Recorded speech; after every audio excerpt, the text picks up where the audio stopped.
Hello, hello.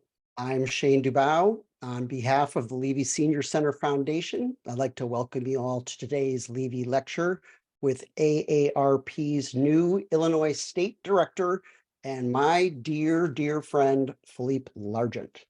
But quickly, for all you who are regulars and might be wondering, who's this Shane guy? I am your new moderator.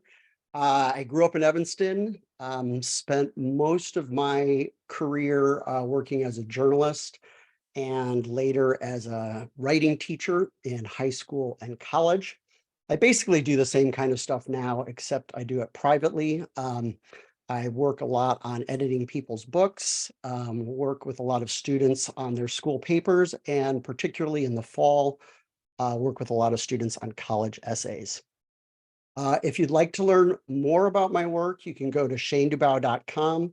And that's also where you can go if you have any suggestions for Levy lectures, feedback for me, if you want to suggest the next Levy lecture guest or topic, or you want to tell me to get a haircut or some new glasses, all that's fair, all in bounds. Okay, back to Philippe. Also from Evanston. Philippe and I have been friends since the mid 70s. Last year, Philippe joined AARP, as I'm sure you all know, probably the most important senior advocacy group in the country. And actually already a partner of the Levy Center. I think there's at least two programs that AARP and the Levy Center currently partner on. One is a free tax prep service, and the other is has to do with safe driving classes, both available at the Levy Center with AARP's partnership. So why have I asked Philippe to come on today and talk about AARP?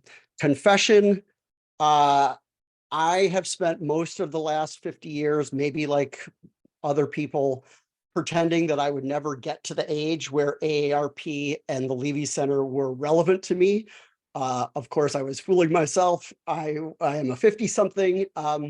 So I've asked Philippe to come in and basically catch me up in broad strokes on all the projects and priorities that AARP is involved in. So AARP's work. Teach me the stuff that I probably should have learned before now. That's part one of today's talk, Philippe's sort of overview, big picture presentation of AARP's work. And then afterwards, for part two, we'll sort of do an extended Q&A where we can circle back and dig down into some of those things that Philippe shared with us broadly in his presentation.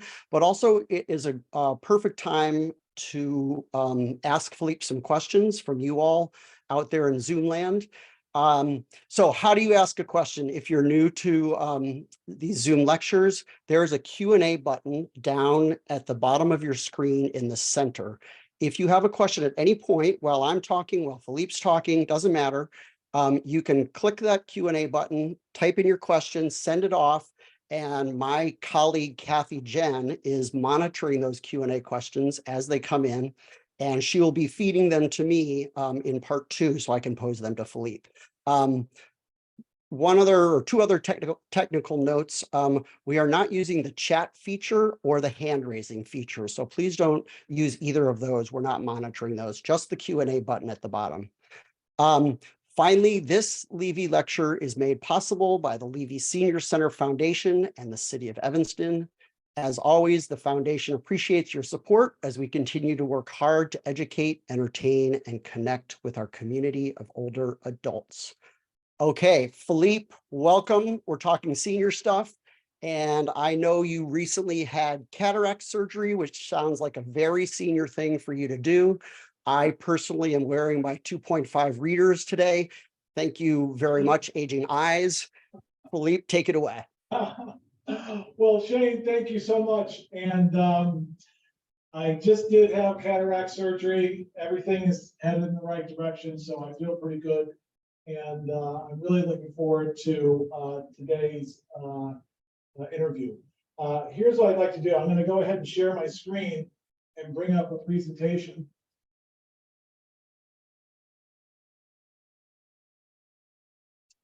And then I'll go ahead and start the presentation.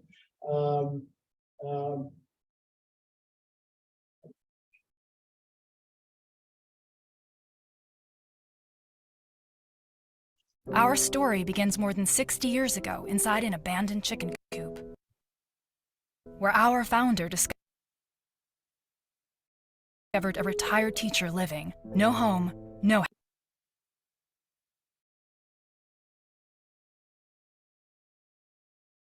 health care. So she said no to this injustice and yes to transforming lives. It's this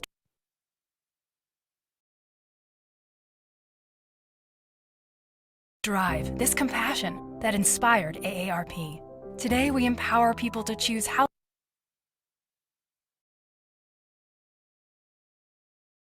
they live as they age. As a wise friend and fierce defender, we advocate for better health, financial security,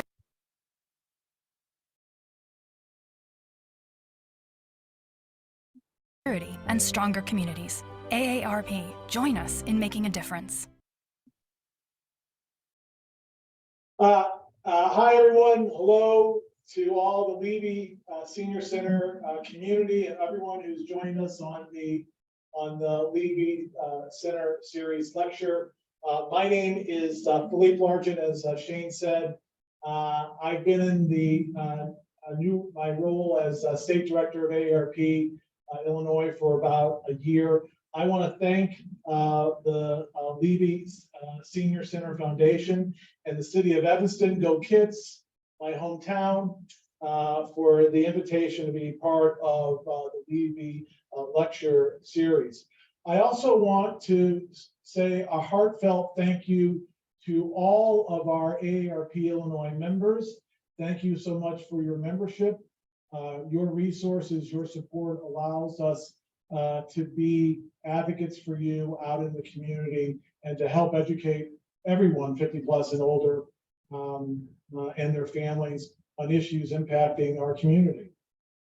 For those of you who are not members or who haven't renewed in a while, if I've done my job today at the end of this hour or hour and a half, however long we're going to spend together, hopefully you'll reconsider or you'll consider joining AARP or consider renewing your membership. As the video said, we are AARP Illinois is the state office for a large national organization. We have 1.7 million members in our state alone. AARP and AARP Illinois are both nonprofit, nonpartisan advocacy groups dedicated to improving the lives of 50 plus and their families. It is so great to have this picture of Dr. Ethel Percy Andrus up on the screen. She is our founder. She was quite a champion both for older Americans and for teachers. I sort of refer to her as the OD, the original disruptor. The chicken coop story that you heard in the ad is absolutely real. Dr. Andrus established the National Retired Teachers Association in 1947, and then 10 years later established AARP. So she's these two great organizations that are still standing today in some form that she started 10 years apart. That's quite an accomplishment. There are several Chicago connections to Dr. Andrus. She held a bachelor's of philosophy degree from the University of Chicago. She also held a Bachelor of Science degree from the Lewis Institute, which is now the Illinois Institute of Technology. And she was a volunteer at the Jane Addams Hull House, which is still located on the campus of UIC in Chicago. So lots of Chicago connections to Dr. Andrus. I want to give everyone, and we're just going to we'll spend some time today just going through AARP's national priorities. I think for a lot of people, AARP represents an organization, and it's fair to say this: discounts at restaurants, discounts on travel and whatnot, and all of those are benefits that I hope you all take advantage of. but we are really a lot more. And I want to spend some time today talking to you about a little bit about our social mission and our advocacy mission. National priorities for AARP: caregiving, consumer protection and fraud, utilities and broadband, livable communities, financial and retirement security, prescription drug price relief, work and save, and personal fulfillment. We will go through all of those here this afternoon, just to give you a sense of the kinds of issues that we're working on your behalf. Caregiving, we could talk about caregiving all day. Levy Center, invite me back and we'll do a whole new presentation on caregiving. It really is a top issue. And today we were pleased to hear the president sign an executive order reestablishing the federal government's priority around caregiving. And we applaud President Biden signing that executive order. It really is one of our biggest priorities. Shane and the rest of everyone watching out there in Zoom land, if you know me or if you don't, I'm very lucky. Both of my parents are still alive and living on their own. They're older, so my sister and I think about caregiving a lot. And sometimes we get pushback because my parents are pretty independent and, you know, they want us out of their business. But, you know, I know that one day, that day is coming when they may need help, especially if they want to age in place and stay in their home, as opposed to moving to a nursing home or another facility or another kind of facility. So these are real issues for me.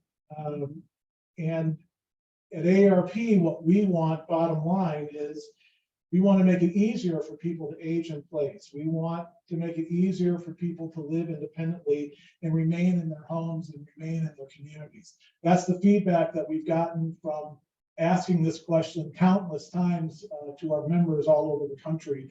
People want to age in place. They want to age in their homes. And, so the question really is, how do we create that environment to allow that to happen? So here's what we're doing in Illinois.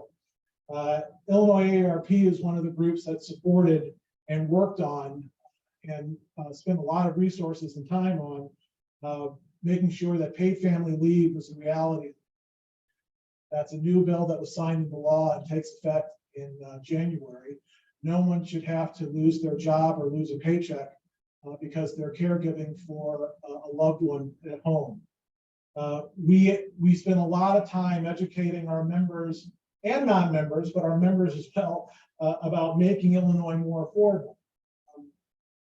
Whether that's how to stretch your dollars, how to make wise investments. We certainly talk to our members about how to lower their property taxes or how to take advantage of exemptions that are available to seniors. So we spend a lot of time on that. And of course, we support legislation and efforts at the state level and local level to hold the line or reduce property taxes, to take some of the pressure off so people can stay in their homes. Consumer fraud and protection. We spend a lot of time on fraud. Unfortunately, we are the cohort that most of the criminals who want to perpetrate online fraud or identity fraud go after. They go after our group. We want to flip the narrative on fraud victimization in a way that compels us to look at fraud as a crime and as perpetrators as criminals. So what we do at AARP Illinois is we provide a lot of information.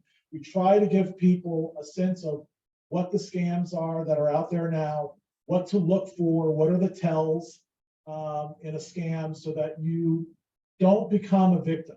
And so we've got sessions coming up in the near term that I want to make sure that everyone watching today is aware of.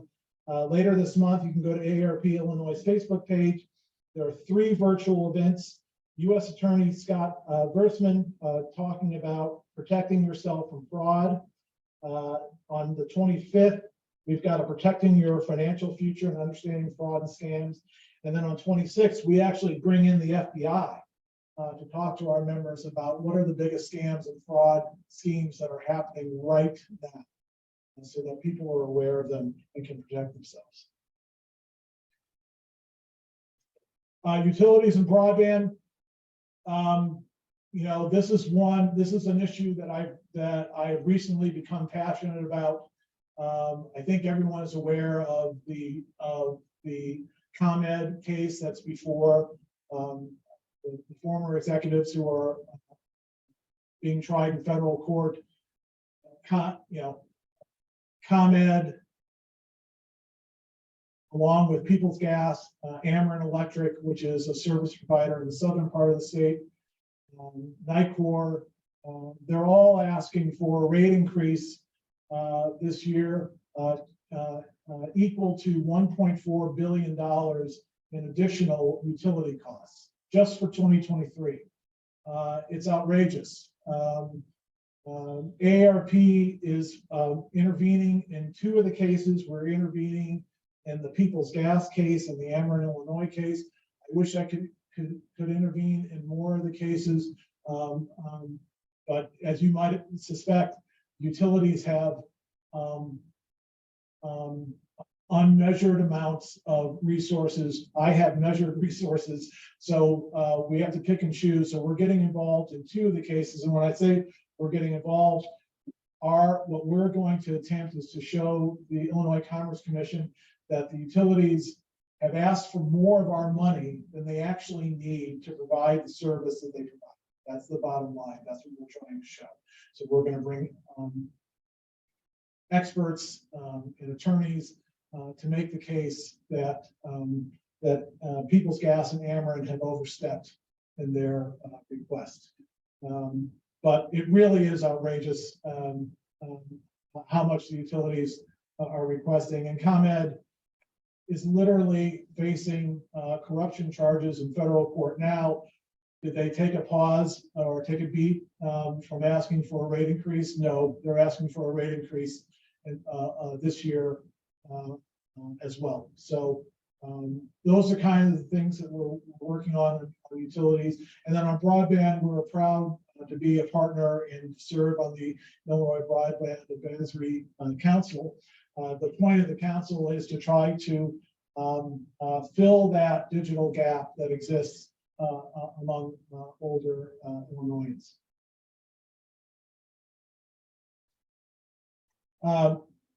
Livable communities is another huge part of our agenda. AARP believes communities should provide safe, walkable streets, age-friendly housing and transportation options, access to needed services, and opportunities for residents of all ages to participate in community life. The pictures that you see on the screen is a photo of an additional dwelling unit. ADUs is ADUs and supportive ADUs, additional dwelling unit, are a big part of our advocacy program, and we try to support the use of ADUs in the community as best we can. Last summer, we set up a pop-up ADU at Daly Plaza. We were there for a week. Hundreds of people stopped by and checked out the ADU. We were able to educate a lot of people about the usefulness of ADUs. ADUs and coach houses, or apartments above garages, these are part of a broader strategy to address housing needs for people who have mobility issues, or if you're trying to figure out, how do I support mom, how do I support dad? They're still independent, but I'd like them to be closer to home. An ADU, or the ability to have them live close to you in a structure on your property or above your garage or in the basement, whatever it is, might be a solution. So AARP is happy to support the establishment of ADUs.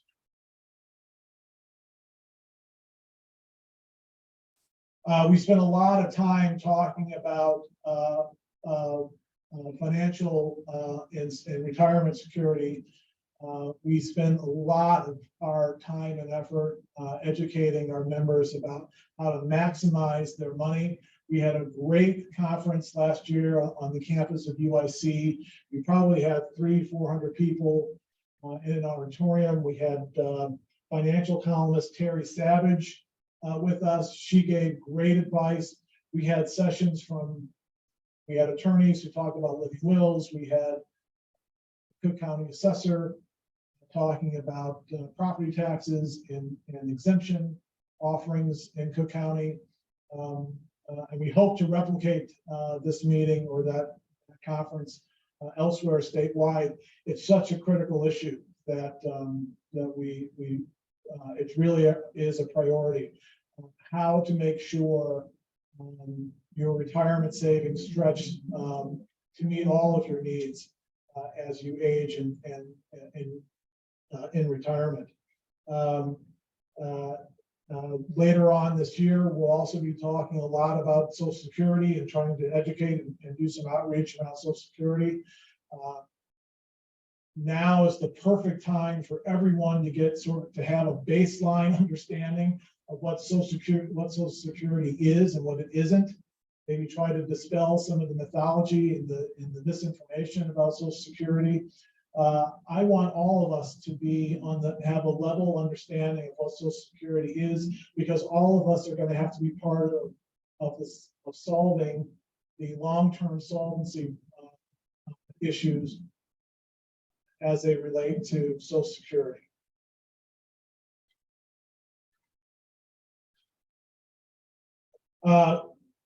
Prescription drug relief, huge win for AARP last year, where we got federal legislation. We took on the pharmaceutical industry and we got federal legislation approved and signed into law that allows for Medicare to finally negotiate prescription drug prices, not for all drugs, but we got our foot in the door, and that will, I think, start in 2025.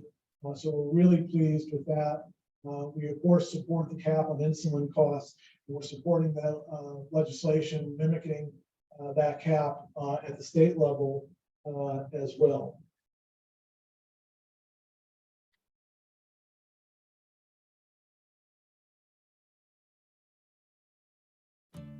Ten years from today, Lisa Schneider will become the undisputed leader of a ginormous pack of dogs. Rescue dogs, to be exact. A second act made possible by the career reskilling courses Lisa's already taking now with AARP to help make sure her income lives as long as she does, so she can finally run with the big dogs and the small dogs who just think they're big dogs. That's why the younger you are, the more you need AARP.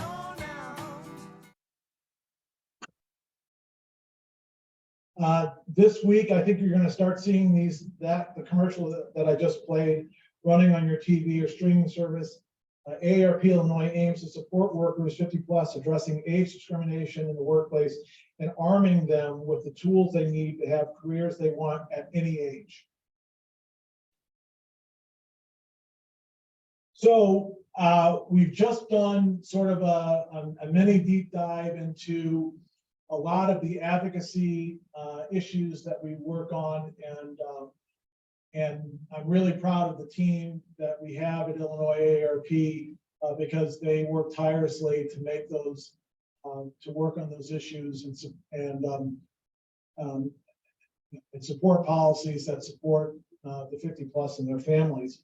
However, we're not just an organization that does sort of advocacy work on serious issues. We also like to have a good time, and we take pride in offering things like movie for grown-ups, where you come in, we buy all the tickets. I think we buy the snacks, and you come in and you see first-run films on our dime. Lots of fun, and I'm told that they fill up, so the room is packed, and we show first-run movies. We offer cooking classes, yoga and Zumba classes. We do concerts. We do in-person events now that it's the weather is transitioning, and we're slowly coming out of our pandemic response. So we're doing in-person events as well as doing virtual events. If you're just not quite ready to be in a large group, we've got events that you can participate virtually in. If you're really eager, we've got tons of volunteer opportunities. And to anyone who's on the call today that is already AARP volunteer, I thank you for your time. I thank you for volunteering. We really couldn't do any of the advocacy work or any of our community work without our outstanding volunteers. If there's an interest of anyone having an interest in learning more about how to become an AARP Illinois volunteer, please go to aarp.org/IL to learn more about how to be a volunteer. And I encourage you to do it.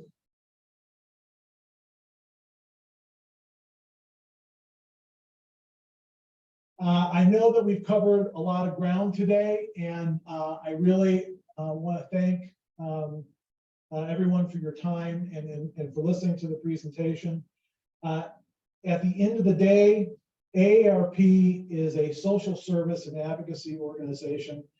And once we decide, once our members share with us what it is they want, what it is they need, to age in place, to age in their homes with dignity, and age as they choose.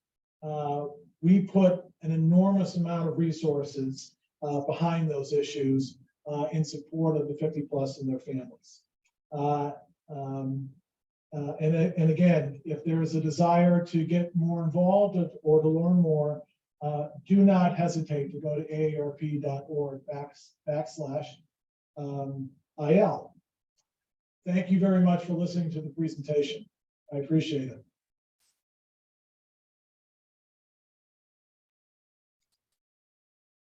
Thank you, Philippe. You're welcome.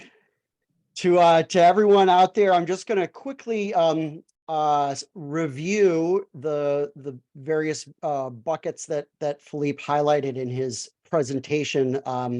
In case you want to follow up with some questions, I can see we're already getting some questions. There was caregiving, there was consumer protection, scams and fraud. I worry about that stuff all the time. I feel like I am vulnerable. They're going to get me eventually. Utilities and broadband, livable communities and ADUs, finances and retirement, prescription drug prices and other health issues, work and jobs, and personal fulfillment. So remember, you can use that Q&A button at the bottom to send in your questions. I can see a bunch of them, but I'm going to sneak in and ask Philippe 1 or 2 questions first, and then I'm going to start moving through our backlog of questions from all you in the audience. Philippe, I just can't pass up this opportunity to ask you this because I've known you forever. Our relationship goes back to before Little League Baseball, before Heckey's moved next door to you and we started eating there, probably too much for our health. It goes back to when you went through a punk rock phase and could be found in combat boots and maybe a mohawk. I can't remember. Oh. No mohawk. Okay. A Fred Perry shirt, but no mohawk. And then, the water polo team, and then you go off to college at Middlebury and you study Russian literature and English. And then you go into politics, and then you're a lobbyist on healthcare issues for a while, and now you find yourself at AARP. And I'm just wondering, when you look back, what is the thread that sort of connects all those things? Like what delivered you to this place you are at now? Wow, well, that's a big question. I've always had an interest in how we govern ourselves. It has always been an interest to me. My first sort of memory of politics was, sitting on my dad's lap. He had taken a piece of cardboard and had sort of drawn all the states of the United States. We were watching election returns, and I don't know that I quite remember what the election was. It could have been Reagan v. Carter, maybe. But anyway, as the returns were coming in, he would draw in. I don't know that he was drawing in blue or red. I'm not ready to give him credit for that as well yet. But you know, there was a color for one candidate, there was a color for another, and it was really cool to watch on TV. Voting, of course, now is very different, but it was really cool to watch that on TV with him. You know, the other sort of thread, you know, I've always had, not only have I've had this sort of interest in how we govern ourselves. You know, I've also just, you know, there's a sense of, you know, justice versus injustice, right? And like I've always had, at least I think I do, a keen sense of what's just and unjust, and it's always been, at least to me, pretty obvious, you know, what injustice looks like, and what what justice looks like, and what's fair or not fair.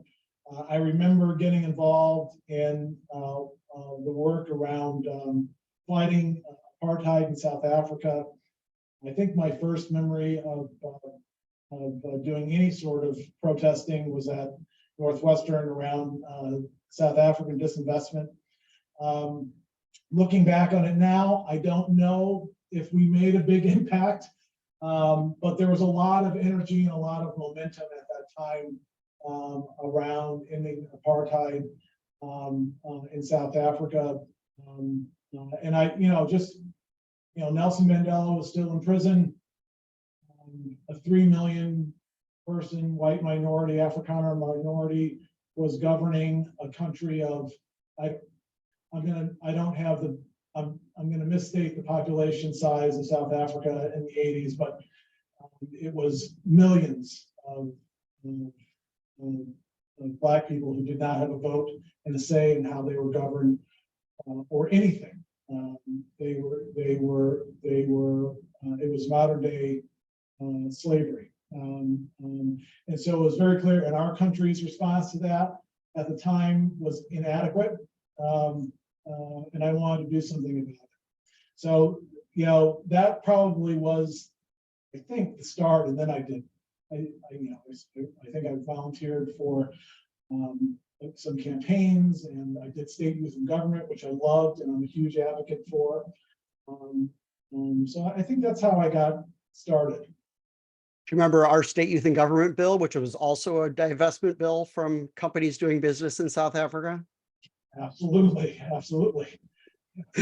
All right, so we've gotten into the political part. So this might be the toughest question, Philippe. Are you ready?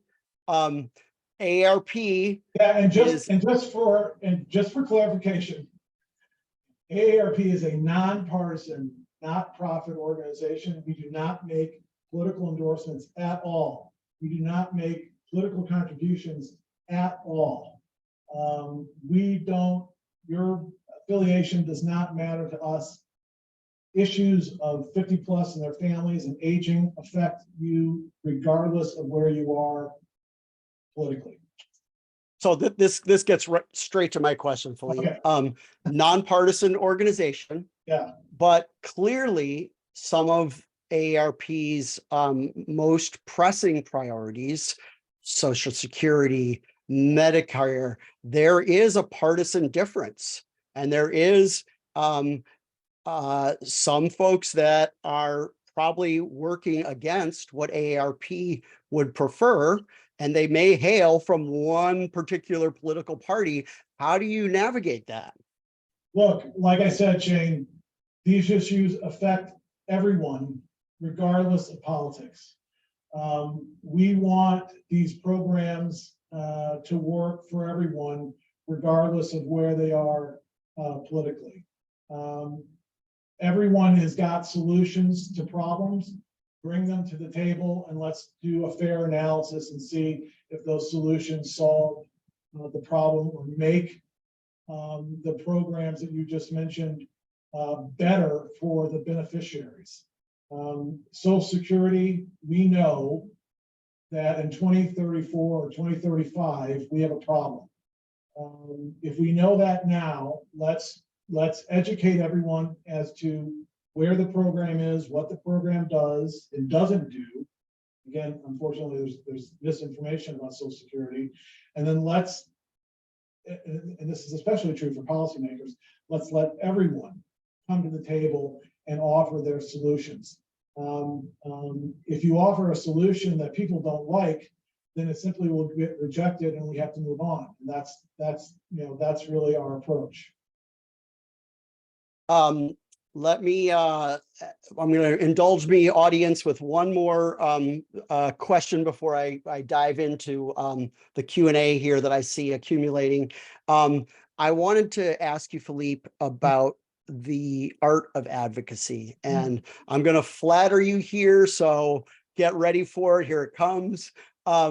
You have always, struck me as this like sort of supernatural combination of smart, funny, and just insane people skills, like warmth and loyal. I mean, I can remember my wife and I have had several instances where, because of job stuff or what have you, you actually took time to send a letter to somebody. You know, my wife's a teacher, so she used to work at Chicago Public Schools. Just really an incredible advocate and a great friend.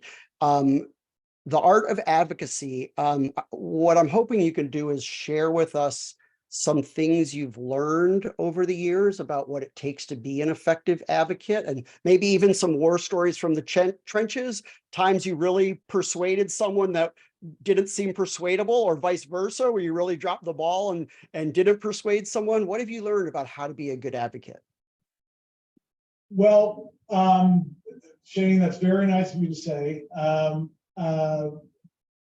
Look, this is what I tell people all the time. And I said this when I was, head of government affairs for a trade association or lobbying on my own. And I say this now in my current one. The greatest advocates, the most persuasive advocates, are constituents. Everyone on this call is represented in Washington and in Springfield by someone. You are their constituent.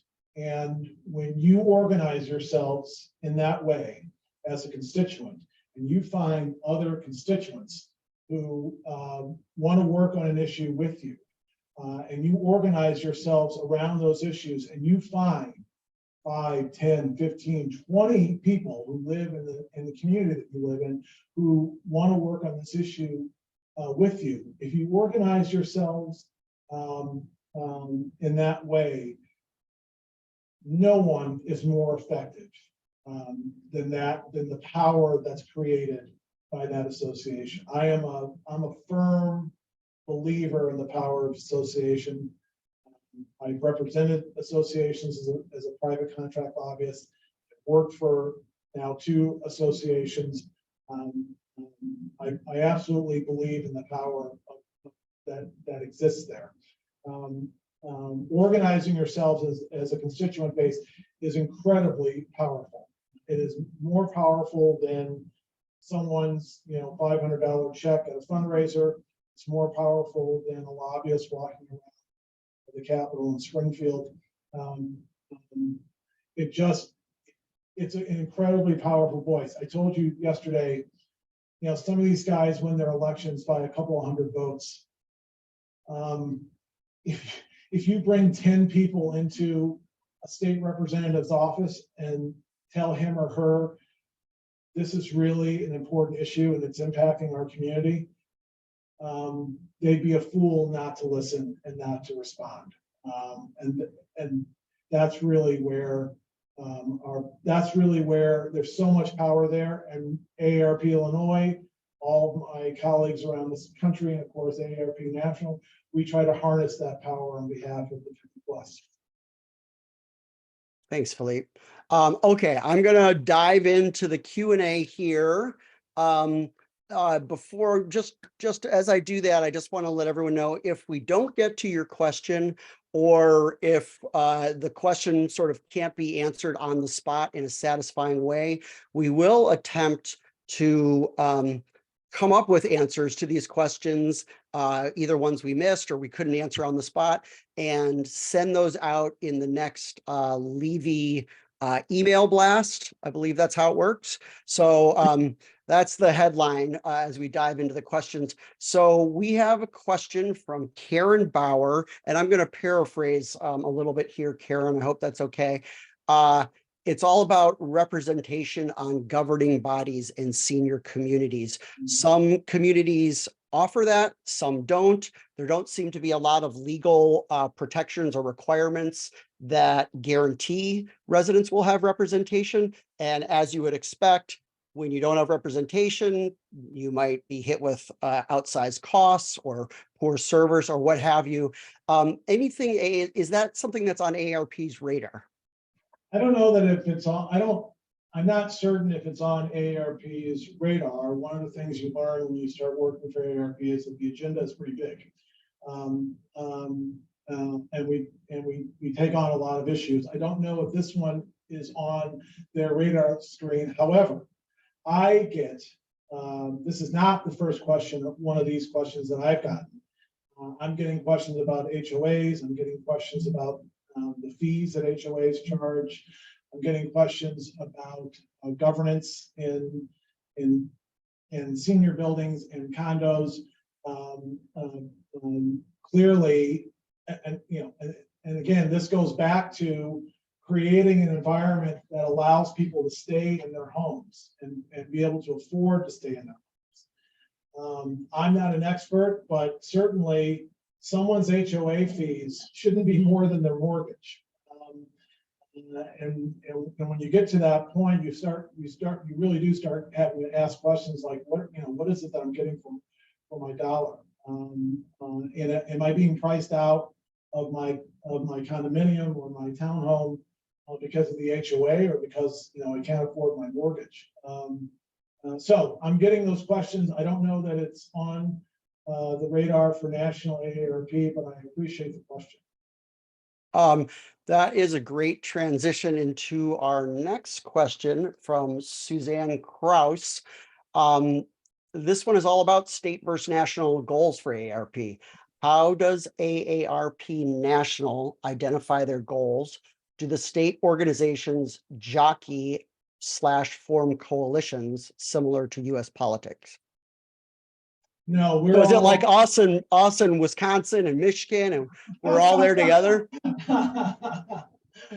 No, in fact, so to answer the national question, there's a process by which the national office gains insights and thoughts and ideas, both internally and externally, and those ideas form the agenda. If you go into AARP.org, into the main website and start searching under advocacy and issues, you'll eventually come across the policy book. The policy book is really big. If you really want to do a deep dive into all the things that are on the AARP radar screen, I can't think of a better place.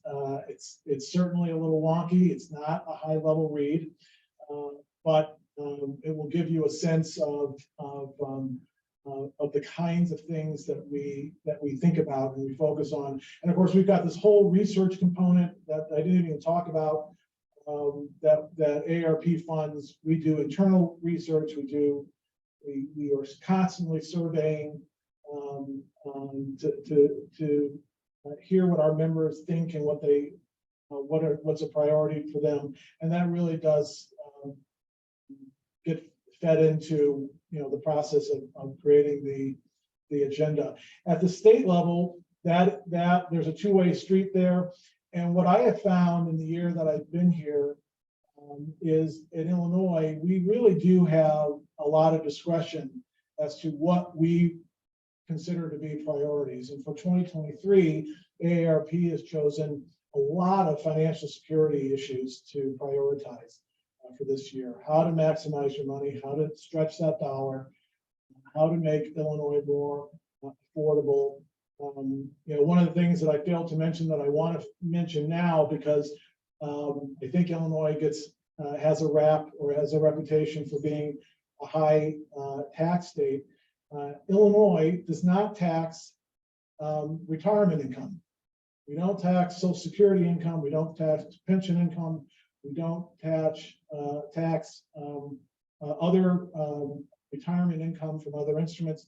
We don't do it. AARP has fought that tooth and nail constantly in this state, and so we're one of a handful of states that does not tax retirement income. Indiana, on the other hand, does have a significant tax on retirement income. Again, that just puts pressure on people who are trying to age in place and retire with their savings intact by placing a tax, and we don't do that. So as you might expect, Philippe, I'm getting a ton of questions related to Medicare, Social Security. So I'm going to just try to maybe do a sampling, but even sort of stepping back and thinking about the bigger picture of our well-being in our later years. Here we have a couple of questions from our old friend Justin Reed, who I'm not sure is technically 50 yet, but we're going to allow old? we're going to allow it. We're going to allow it. He might be 49. Okay. All right. So Justin wants to know, and I feel like this sort of elevates the conversation a little bit. His brother is ancient. Yeah. What is AARP's stance on universal health care for Americans of all ages? And then a part B to the question, recent ProPublica expose regarding widespread fraudulent insurance practices, especially Medicare, Medicaid billing.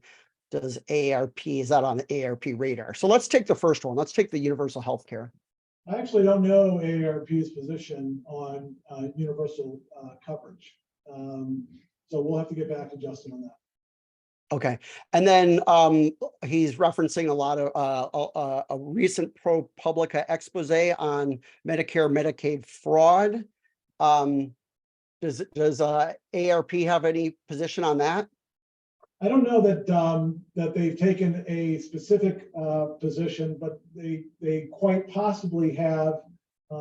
It just hasn't come across my radar screen, but we can answer those post discussion. Okay. Audience, bear with me. I'm just looking through the questions. All right, Philippe, you mentioned Illinois being a state that doesn't tax senior incomes, but that's the state tax. Retirement incomes. Retirement. So what defines a retirement income? Well, like we don't tax Social Security benefits. Okay. You don't say, hey, you made, the average Social Security benefit in the state is like $1,100. It would be shame on us if we tax that, right? We don't tax once you draw on a pension, once you retire, we don't tax that income. If you are retired and then you've gone back into the workforce and you are employed and you earn an income, that income is treated like normal income and it is taxed. But Social Security, pension, other instruments where you are drawing down for retirement purposes, Illinois does not tax them. There's a related question, I think related. Is there any, have you heard of any movement or agitation for rent control for seniors? I'm aware generally of a desire to establish rent control. I don't know that I know anything about that relative to seniors specifically, and I don't believe that we've taken a position. Okay. Let's see what else we got here. We have some.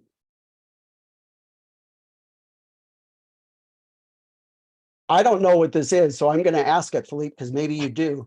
Could you could you explain ACOs, Accountable Care Organizations? That's from Darwin Corin.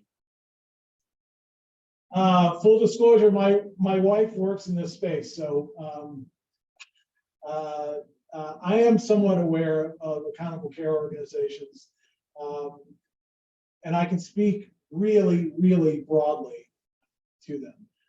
I think generally I like the concept of accountable care organizations, and specifically the accountable part. The ability to help providers and help patients access care and the appropriate care at the right time and the right place, right? And making sure that people have access to those services and the right services that are both accessible to them and affordable to them. And that's sort of the promise of an ACO. There's a couple questions here. I think sort of for clarity, Shane, I don't believe AARP has a position either way on ACOs. I think it's simply an acceptable, it's just one of the many forms of care delivery that's out there. I mean, that's actually a question I have, Philippe, just for you personally. Like you had your own shop for a lot of years before taking this job. So in a way, you have kind of come back into the workforce and started an adjacent career, but still kind of a new career. And you have come to this organization that just has a gigantic portfolio. I mean, it's just massive, the amount of things that AARP is taking a position on or getting involved in. What is the process by which you sort of learn and digest all those AARP priorities and programs? I mean, it's a little overwhelming to an outsider. Not a little overwhelming, a lot overwhelming. Honestly, the bulk of the first year was onboarding. Coming from a situation where I was working for myself, there was a huge cultural learning curve for me. Some of it easier, some of it harder. But I think that I've adapted in the year. I get, from a pure association standpoint, I get what AARP is trying to do.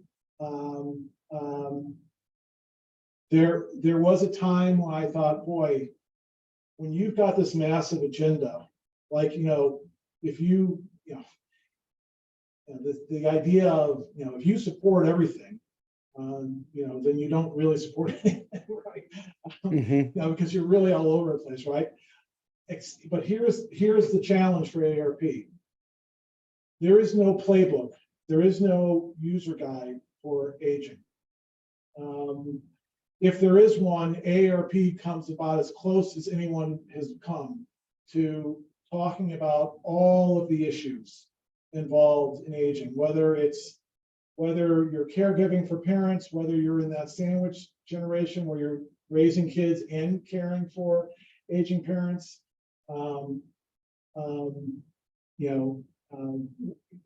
figuring out how Medicare works for you, figuring out how Social Security works.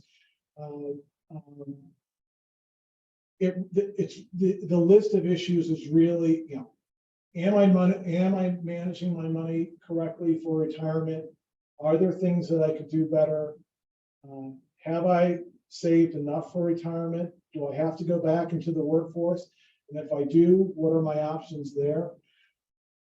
We try to be that fierce defender and wise friend for everyone going, asking themselves that question. Caregiving, I talked about my mom and dad, my sister, is, probably, is the main caregiver or main person that thinks about that. I try to help when I can, but we both worry about it, right? And so, there's that sense of guilt, like, I wish I could do more. The parents are like, you don't need to do more, we're fine. I just know that one day that, that's not going to be the case. We try to cover so much. And so I, a year in, I get what AARP is trying to accomplish. My job as state director is to make sure that the team in Illinois is focused in on those priorities at the state level. And then we try to do a lot of outreach and education in the community. We've got a couple sort of related questions here about the new incoming administration in Chicago. One is AARP on Mayor-elect Johnson's transition team. Do you have a voice there? And two, Chicago has an age-friendly designation. Will you be working with the new administration on fulfilling this promise? Those are anonymous. The answer to both questions is yes. I can't speak to what our specific role on the transition will be, but we look forward to working with Mayor-elect Johnson and his team.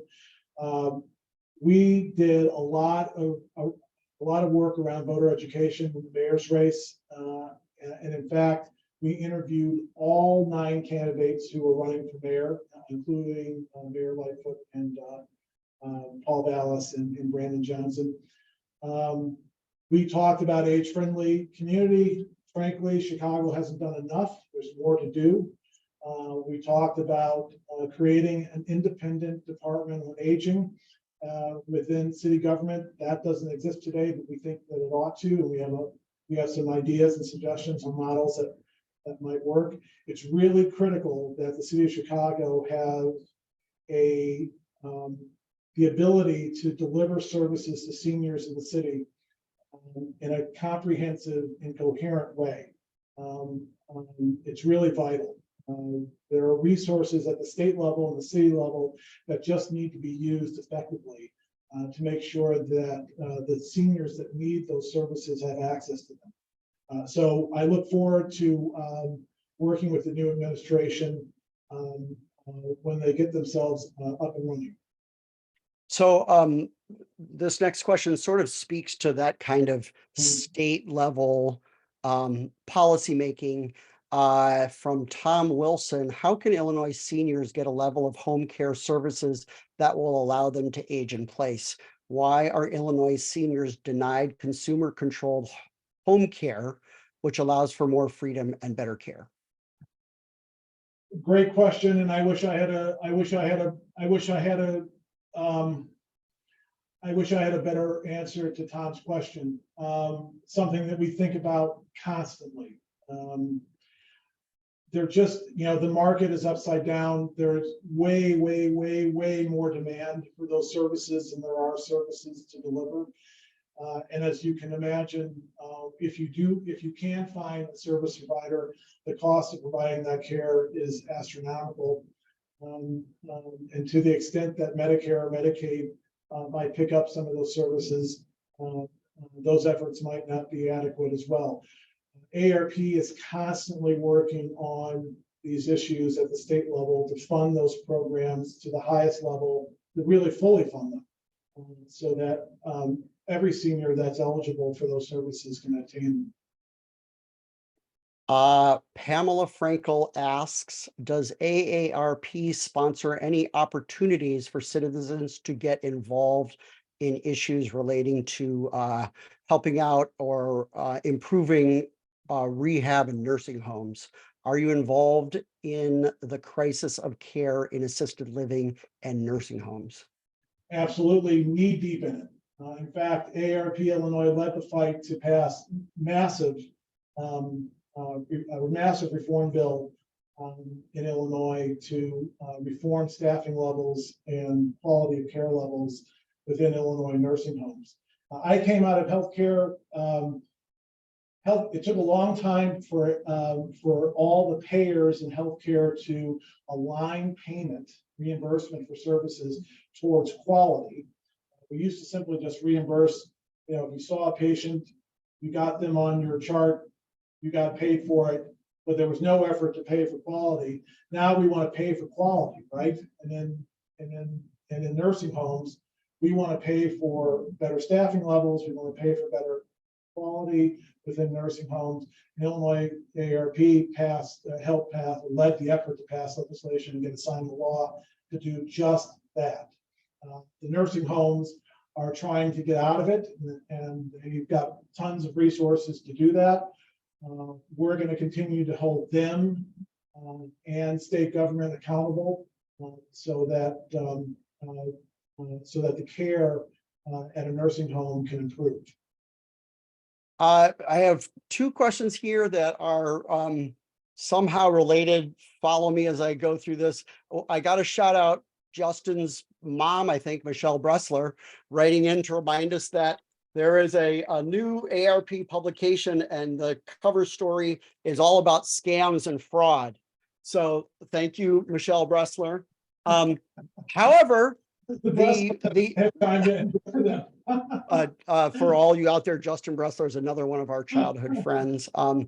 But a related question, too much mail from AARP. What can we do about the overwhelming amount of mail? And I don't think it's strictly from AARP, but maybe affiliated companies.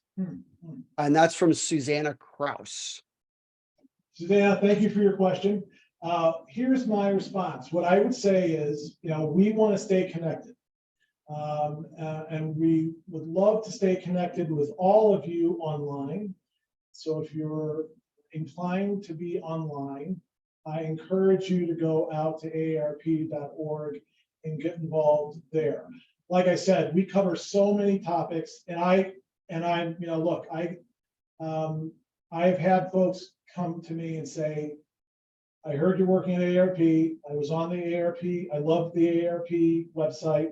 So much information, so much knowledge on really almost any topic that you can think of relative to aging.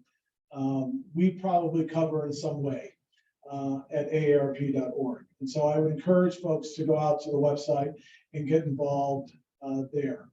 We know that once that, as we communicate with you and we share ideas, we share information, you become more involved and more engaged in the community. And so that's really, what's behind our want to, stay connected. Philippe, you mentioned at least a couple times, I think, in your presentation, issues of wanting to make it possible for people to have home care as they age. And you also mentioned in particular the model ADU that was downtown, I think in Daly Plaza. Yeah. As a two-flat owner in Logan Square, I can tell you, last time I checked, we were not zoned to have ADUs. I know there is a pilot program in several small sections of Chicago. There's a comment here, or a question here, a comment about Evanston has recently approved ADUs, which I suppose is part of a larger age-friendly plan. How do we make progress? How does AARP help municipalities make progress on these kinds of issues, ADUs, zoning, stuff that sort of the infrastructure that you need in place to help people have that, stay-at-home option, that age-at-home option? Our livable communities work is a major priority, both at the national level and at the state level. There are team members here in Illinois that focus solely on those issues. I'm having lunch with the Mayor's Conference next week. We literally are going to talk about age-friendly network and ADUs and livable communities. When we met with Mayor-elect Johnson, the entire hour and a half discussion centered around making Chicago more age-friendly, making Chicago more affordable for the 50+ and their families, making Chicago and all communities safer. So public safety was the biggest topic of our discussion. Shane, we're constantly working on those issues and trying to promote programs and policies that will allow communities like Evanston or Chicago. And look, we really thought that we were going to get a citywide ADU ordinance passed last summer. Unfortunately, that didn't happen. So I look forward to having that conversation with the Johnson administration when at the appropriate time to talk about. Could I just jump in real quick? Yeah. What is the, when it didn't pass last summer, the citywide ADU, approval, who's on the other side of that issue? Who's pushing, like, we don't want those? Is that like not in my backyard? Where's that coming from? Honestly, I think, in my experience, so much of this stuff is about educating people about what ADUs are and what they're not. I think there may have been a concern about potentially developers, using the ADU ordinance as the back door to do something, unforeseen or unwanted in a community.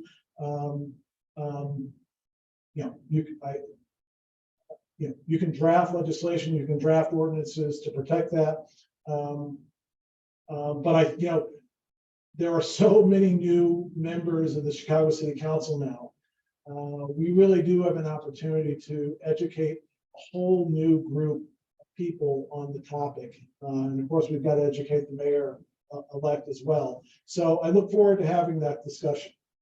And I suppose I should have done this earlier for anyone who's not familiar with the term ADU. I believe it's accessory dwelling units. And this refers to like accessory dwelling unit. Like a apartment over the garage, or a mother-in-law unit in the basement, that kind of thing. Yeah. We have a question here from Debbie DePalma. Is AARP advocating for continued remote access to programs regardless of the pandemic? She says it's so important in terms of accessibility that as many events, meetings, and classes as possible be available remotely. So I think this sort of gets to like, something that we talked about in the pandemic a lot, which is how do we help people who might be feeling isolated still feel like they can participate, have community, that kind of thing. Loud and clear from my boss in Washington, make sure that you're offering both virtual and in-person programming. We have received that message from our members loud and clear that they want both. One of the changes that have come from the pandemic is that people really do enjoy the virtual programming that we offer.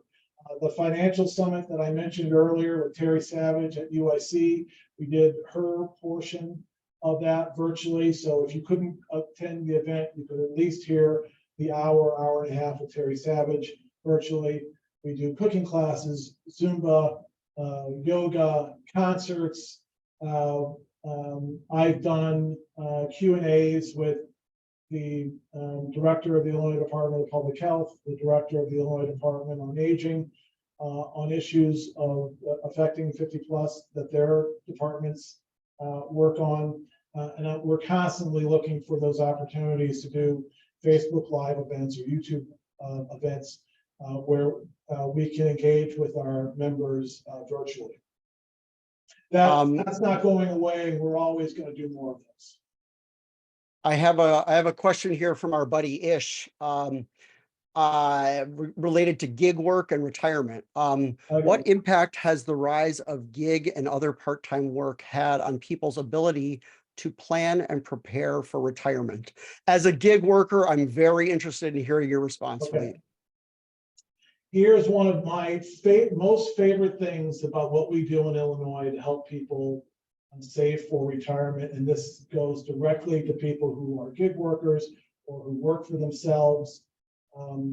We have a program in Illinois called Illinois Secure Choice. It's a retirement savings program with a private sector company and the Illinois State Treasurer to provide retirement savings accounts for small businesses. And I think the cutoff if you are a small business with 25 or more employees, you are actually required to offer secure choice enrollment to your employees. However, if you're a gig employee or you work for yourself in any capacity, you can go out and sign up for an Illinois Secure Choice account all on your own. You control the investment, you control how much money goes into the account, the frequency, I believe, of the investment. It is an outstanding program. There are 120,000 accounts. There are, I'm going to get the number wrong, but it's close to $100 million in investments already. And it's just an excellent way for anyone 18 and up to begin to save for retirement. And you can either do it through your employer, or if you work for yourself, you can do it directly. There's no excuse. There are millions of people in the state that don't have a retirement program through their employer, and secure choice is their answer. If you want to learn more, go out to the Illinois State Treasurer's Office, Mike Frericks, Illinois Secure Choice. You will find it on the website. All the information that you need to set up your account or just to learn more is right there. Ish actually has a follow-up question, and for our audience, I guess I'll give him a follow-up. I did put the word out that I was going to be talking to Philippe today, and request from just our little circle of friends that people send me questions to ask Philippe. I had to filter out all the vulgar, jokey answers, but in the category of questions to ask Philippe, Ish would like to know, how come you didn't come out for early morning water polo practice when I drove by your house in April of 1983? Well, it was probably really cold. There may have been snow on the ground. And, if you've known me for 5 minutes, you know that I'm not a morning person. So actually, shame on you for even attempting to pick any advice, resources, just circling back to this issue, for adults re-entering the workforce, restarting a career, switching to a late in life second or third career? Any thoughts on that?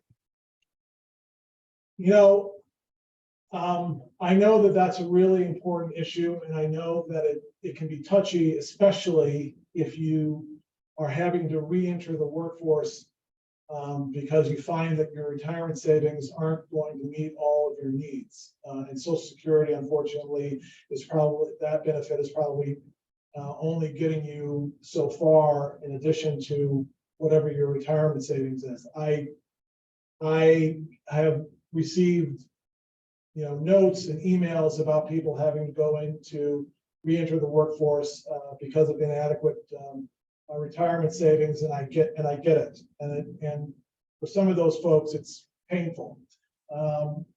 But I also know that there are people who are retired and they enjoyed retirement for 3 years, and now they're bored and they're like, I still have energy. I've got ideas.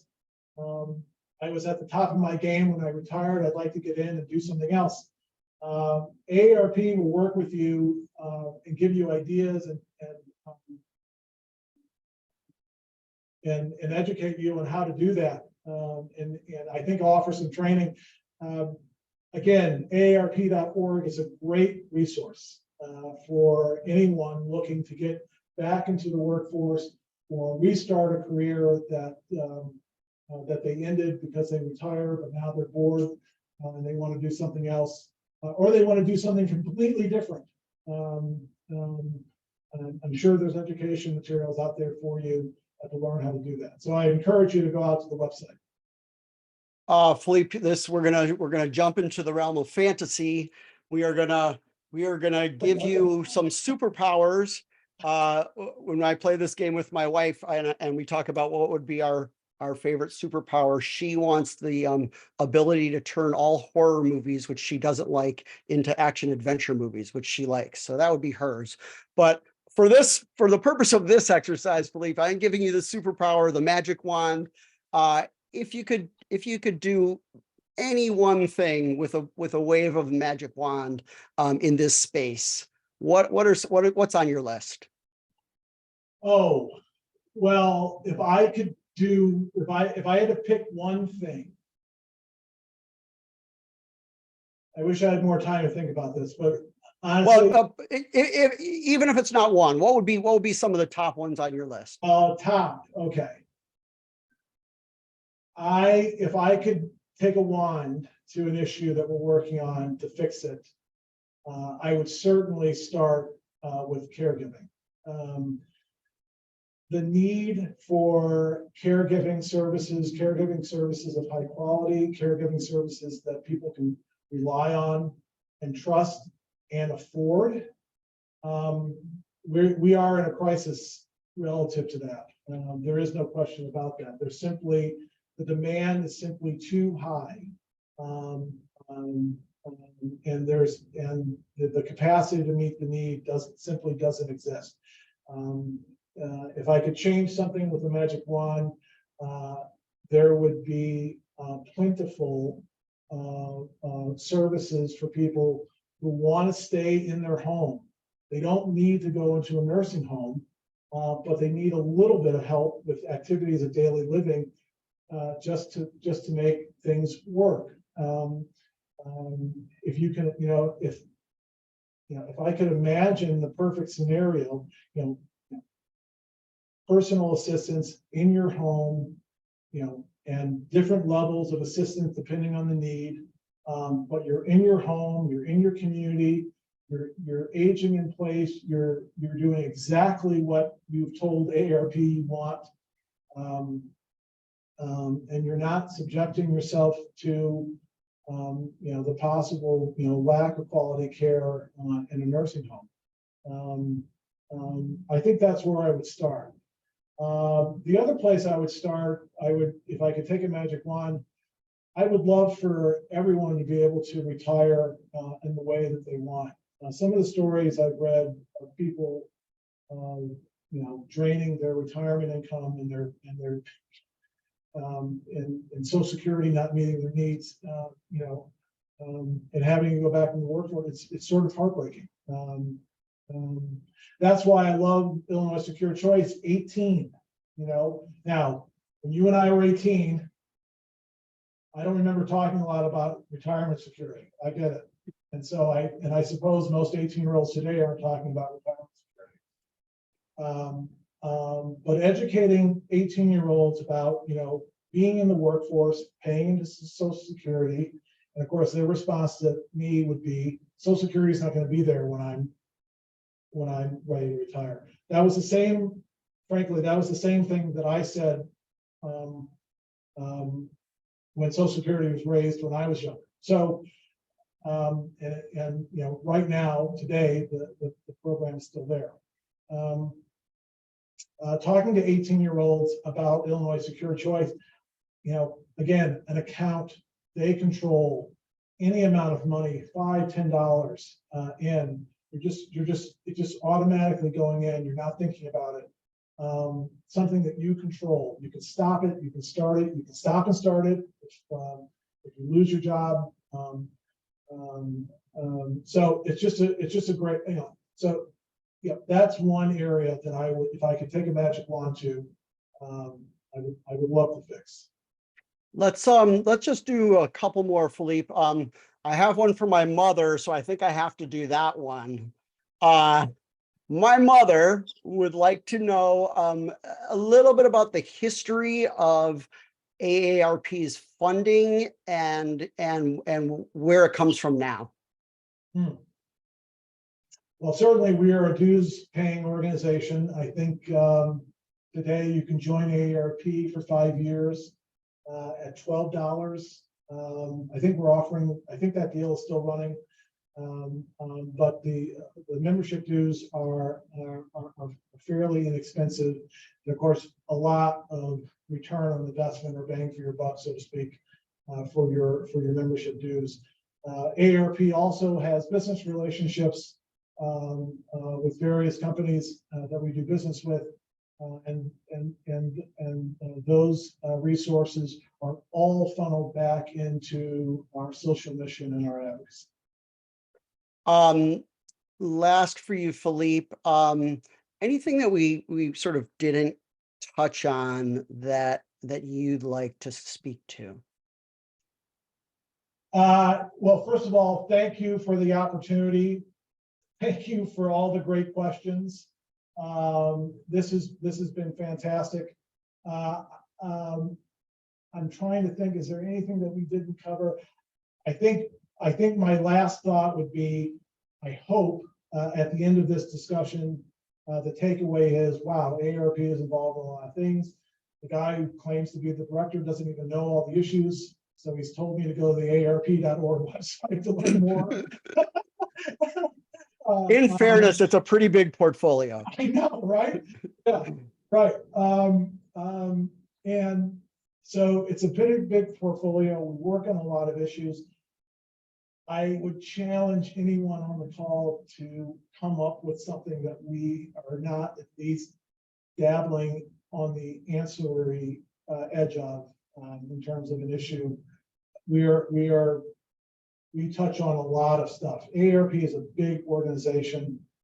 We have a lot of resources that we spend at the state level. We have a lot of resources that we spend in Washington, all directed towards these issues, tax issues, healthcare issues, so much resources into fighting the pharmaceutical industry on drug prices, home and community-based services, nursing homes. It really, yeah, well, look, I can say for a fact, I have not been involved in a better resourced organization in my professional career before coming to AARP. And all of those resources are directed towards the agenda that we've talked about. Thanks, Philippe. All right. Thank you to Philippe Largent and AARP. Thanks again to the Levy Senior Center Foundation and the City of Evanston. And thanks to all of you out there in Zoom land who've logged in and continue to show your support for this vital Levy Center programming. For any questions we didn't get to, I'll say again, we have the list. And if there's any we didn't get to, we will attempt to get some answers. We'll work with AARP and Philippe and send those out in an e-blast at some point following this discussion. Looking ahead, Levy Lectures is taking a break for the summer when viewership and participation tends to be low, and resuming in the fall. And I believe our next guest is going to be Jill Riddell. She is a local writer, professor at the School of the Art Institute, a naturalist, a podcaster, and she's going to come in and talk to us about ways to get more nature into our lives, the health benefits of that, and how to do it even if you live in a relatively urban or suburban environment. Until then, I'm Shane Dubow. See you next time.